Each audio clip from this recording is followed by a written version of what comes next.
Real life Iron Man, risk taker, innovator and one of the most adventurous businessman, Elon Musk के बारे में आज हम बात करेंगे और इनकी लाइफ के कुछ पागलपन भरे किस्से आपके साथ शेयर करेंगे जो कि यकीनन आपका दिमाग हिला देंगे। बस आखिरी लाइन तक सुनना, एक भी सेकंड आपका वेस्ट नहीं जाएगा। So let's start with the journey of world famous business personality Elon Musk. किसी भी नॉर्मल इंसान को कंप्यूटर प्रोग्रामिंग सीखने के लिए 6 महीने लगते हैं, पर इस बंदे में बचपन से ही कुछ खास बात थी। 9 साल की उम्र में जब इलॉन मस्क को अपना पहला कंप्यूटर मिला, उस वक्त कंप्यूटर के साथ प्रोग्रामिंग की एक बुक भी साथ में मिली थी और इस 9 साल के बच्चे ने बिना सोए 3 दिन में ही इस बुक को खत्म कर दिया और इस प्रोग्रामिंग नॉलेज को यूज करके 12 साल की उम्र में एक कॉम्पिटिटिव गेम डिजाइन करके एक वीडियो गेम कंपनी को बेच भी दिया। ऐसी कुछ अजीबोगरीब किस्सों से भरा है इलॉन मस्क का बचपन। कहते हैं इलॉन मस्क के पास फोटोग्राफिक मेमोरी है, यानी कि जो भी चीज वो एक बार देख ले उन्हें याद हो जाती है। ये बात तो आपने सुनी होगी कि इलॉन को स्कूल में काफी बुली किया जाता था, जिसकी वजह से इनका कोई दोस्त नहीं था और इसीलिए ये बंदा अपना ज्यादातर वक्त किताबें पढ़ने में गुजार देता था। इलॉन के भाई बताते हैं कि इलॉन 7-8 साल की उम्र से दिन के 15-15 घंटे पढ़ते थे। अभी आपको थोड़ा फनी लगेगा, पर ये एक्चुअल किस्सा है। बचपन में किसी से भी बात करते करते ये बंदा अपनी सोच में गुम हो जाता था। इसकी वजह से शुरुआत में इनके पेरेंट्स को लगा कि इलॉन ठीक से सुन नहीं पा रहे और इसीलिए इनके कान का ऑपरेशन भी करवाया गया, पर ऑपरेशन के बाद भी कुछ फर्क नहीं पड़ा। और फिर उनको पता चला कि इनका फोकस लेवल इतना ज़्यादा है कि अगर ये कुछ सोच रहे होते हैं तो उन्हें आसपास की आवाज़ें तक सुनाई नहीं देती।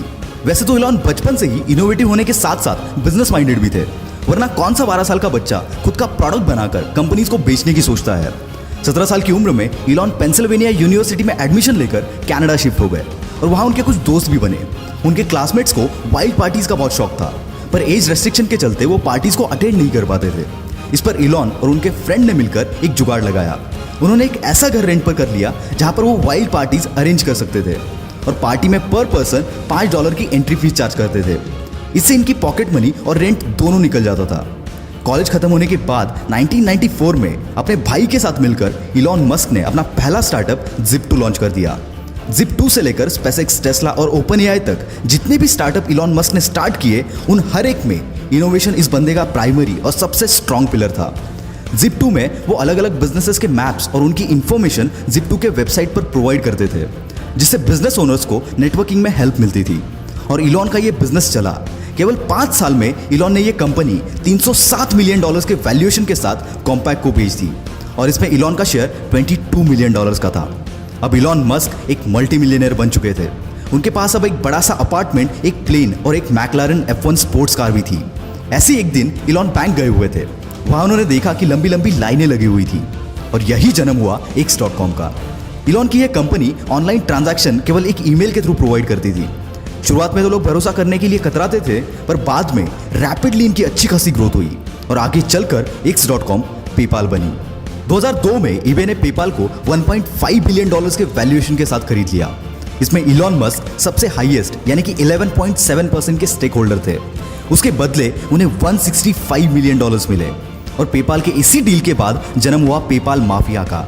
मतलब ये कि इसमें जितने भी शेयर होल्डर्स थे, उन्होंने पेपाल बेचने के बाद खुद की बड़ी बड़ी कंपनीज बनाई, जिसमें यूट्यूब, लिंक्डइन, SpaceX, टेस्ला, कीवा जैसे बड़े बड़े ब्रांड शामिल है। पेपाल के बाद इलॉन मस्क के पास काफी पैसे आ चुके थे। अब उन्हें पूरा करना था अपना स्पेस ट्रैवल का सपना, इसलिए रॉकेट खरीदने के लिए ये बंदा रशिया चला गया। वहाँ रॉकेट का नॉन निगोशिएबल $8 मिलियन का प्राइस सुनकर ये बंदा खाली हाथ वापस चला आया, पर आते टाइम अपने साथ एक जज्बा लेकर आया कि अब रॉकेट तो मैं खुद बनाऊंगा। पर किसी भी चीज को जीरो से शुरू करना इतना आसान नहीं होता, कई बार हार का सामना भी करना पड़ता है। पर इस बंदे ने किताबें पढ़कर एक्सपेरिमेंट कर करके रॉकेट को बनाना चालू किया। साथ ही इलेक्ट्रिक कार बनाने वाली कंपनी टेस्ला में भी इन्वेस्ट किया, पर इतनी कोशिशों के बावजूद नाकामयाबी बंदे का पीछा छोड़ने को तैयार नहीं थी। एक के बाद एक रॉकेट्स के टेस्टिंग फेल हो रहे थे। यहाँ टेस्ला भी फंडिंग ना मिलने की वजह से डूबने की कगार पर थी। एक समय तो ऐसा भी आया जब इस बंदे के पास आखिरी $40 मिलियन बचे थे और दोनों भी कंपनीज डूबने की कगार पर थी। इनके सामने 2 ऑप्शन थे, SpaceX में सारा पैसा लगाकर टेस्ला को डूबने दो या फिर दोनों में आधा आधा पैसा लगाकर दोनों को डूबने दो। और ऐसी सिचुएशन में इस बंदे ने दूसरा रास्ता चुना और फॉर्चुनेटली इनका चौथा रॉकेट चल पड़ा और साथ ही साथ इनकी किस्मत भी। SpaceX की कामयाबी देखकर नासा ने इनको $1.5 बिलियन का कॉन्ट्रैक्ट दिया, जिसने इनकी डूबती नैया पार करा दी। SpaceX और टेस्ला के साथ साथ इलॉन मस्क की कई सारी कंपनीज है जो कि इनोवेटिव कंपनीज हैं। जिसमें द बोरिंग कंपनी जो कि ट्रैफिक कम करने के लिए कई सारी जगहों पर वर्ल्ड क्लास टनल बना रही है। हाइपरलूप 1 जो कि एक नए तरीके का ग्राउंड ट्रांसपोर्ट है, जिसके जरिए हम 700 माइल्स का डिस्टेंस 1 घंटे में कवर कर सकते हैं। न्यूरालिंक जो कि एक अपाहिज इंसानों के लिए ब्रेन मशीन तैयार कर रही है, इसके चलते वो नॉर्मल इंसानों जैसे सारी चीजें कर पाएंगे। ओपन एआई ये कंपनी आर्टिफिशियल इंटेलिजेंस पर रिसर्च कर रही है।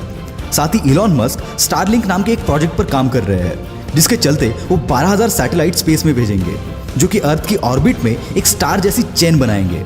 और इसी स्टारलिंक के जरिए पूरी दुनिया में हर जगह इंटरनेट प्रोवाइड किया जाएगा।